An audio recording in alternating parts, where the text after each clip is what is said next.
हो गया। जबकि परमात्मा के विधान में दोनों ही वास करने पड़ते हैं प्राणी को, जब तक वो सत्पुरुष की भक्ति नहीं करता। और सत्पुरुष की भक्ति का ज्ञान आज तक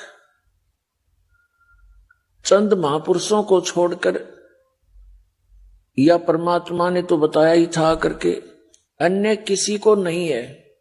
वर्तमान में इस दास के अतिरिक्त इस विश्व में सत्पुरुष की भक्ति का किसी को ज्ञान नहीं है।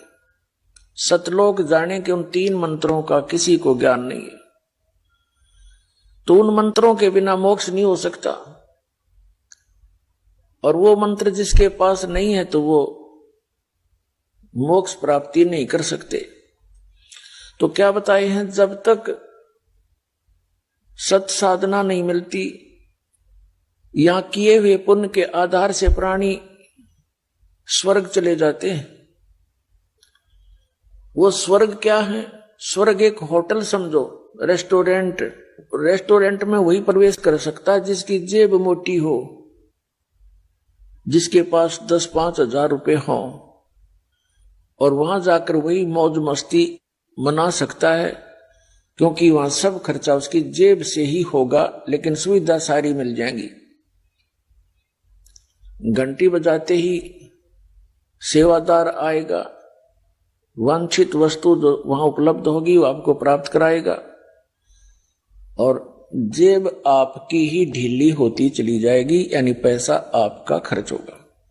ऐसे ही जो स्वर्ग में चले जाते हैं वो अपने पुण्यों की गठड़ी ले जाते हैं, वो परस भर के ले जाते हैं पुण्यों का, और वहां सारा खाली करके फिर वापस मुंह लटका के कंगाल हो करके आ जाते हैं। उसके उपरांत यहाँ का नियम है, जैसे कर्म करेगा वैसा ही फल मिलेगा।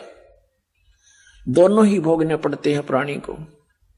उसके पश्चात फिर नरक में जाएगा, नरक में अपने पुण्यों का दंड भोगेगा। उसके उपरांत फिर यहीं पृथ्वी पर आएगा।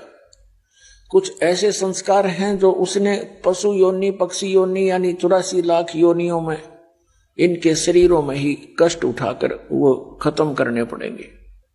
उसके पश्चात फिर कभी टर्न वाइज नंबर आवेगा मनुष्य जीवन का। मनुष्य जीवन के अंदर फिर हमारी ये बकवाद फिर शुरू हो जाती है जो अब हम कर रहे हैं। तो इसके विषय में बताया कि ये अरहट का कुआं लोई, रहट का कुआं, नीचे से पानी भरा जैसे रहट। अब तो नहीं देखा होगा बच्चों ने, हमारे समय में भी एकाधा रहट कहीं कहीं पर विद्यमान था। एक कुआं होता था कच्चा,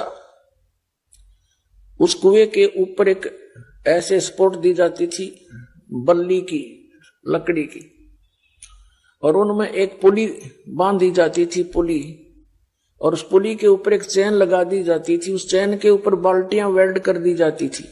उसको समझने के लिए ये चित्र देखिएगा, क्योंकि आध्यात्मिक ज्ञान को समझने के लिए हमें सभी इन प्रमाणों की आवश्यकता है।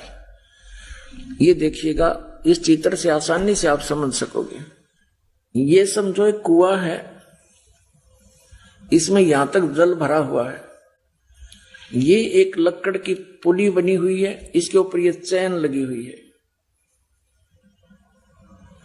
ये चैन लगी हुई है, बेल्ट, और इसके ऊपर ये बाल्टियां फिट कर रखी हैं, वेल्ड कर रखी है, और इसके आगे चल के एक रोटेट करने का एक लकड़ सा होता था, पाइट बोल रहे हैं उसने, लंबी, उसको बैलों से चलाया जाता। ये पुली घूमती थी ऐसे, तो ये पुली घूमती है तो चैन पे लगी हुई बाल्टियां नीचे से पानी भर के लाती हैं, और ऊपर आकर यहां खाली हो रही है, पानी इधर खेतों में चला जाता है। ये सिंचाई के लिए प्रयोग किया जाता था अरहट।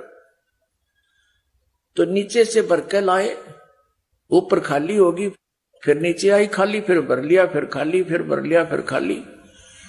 ये रहट का कुआं लोई, अरियागढ़ बन जाए है सब कोई, कीड़ी कुंजर और अवतारा, ये कीड़ी चीटी और कुंजर हाथी, और ये अवतार महेश बर, विष्णु बर, मांझी, कहते हैं इनकी भी जन्म मृत्यु होती है। ये भी नरक और स्वर्ग दोनों को भोगते हैं, फिर इस 84 लाख योनियों में आ जाते हैं। ये अरहट का कुआं लोई, यानी जन्म मृत्यु व्यवहार जो है, नीचे आए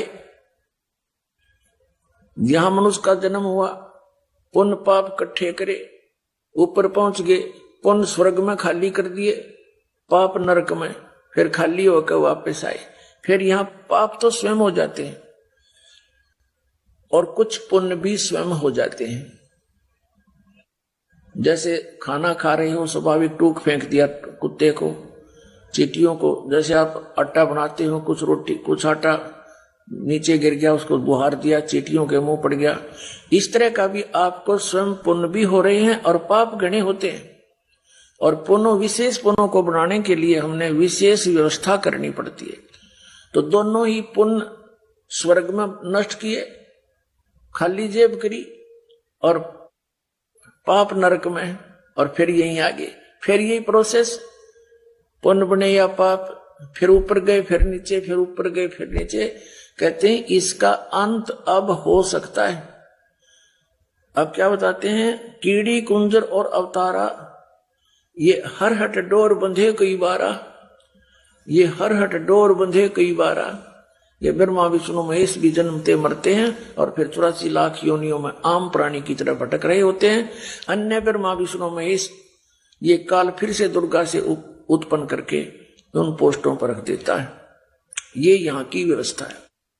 इसके विषय में क्या बताया है कि एक पुण्य एक पापी आया, एक है सोम दलेल रे, गरीबदास सतपुरुष भजन बिन, ये सब ही काल की जेल रे।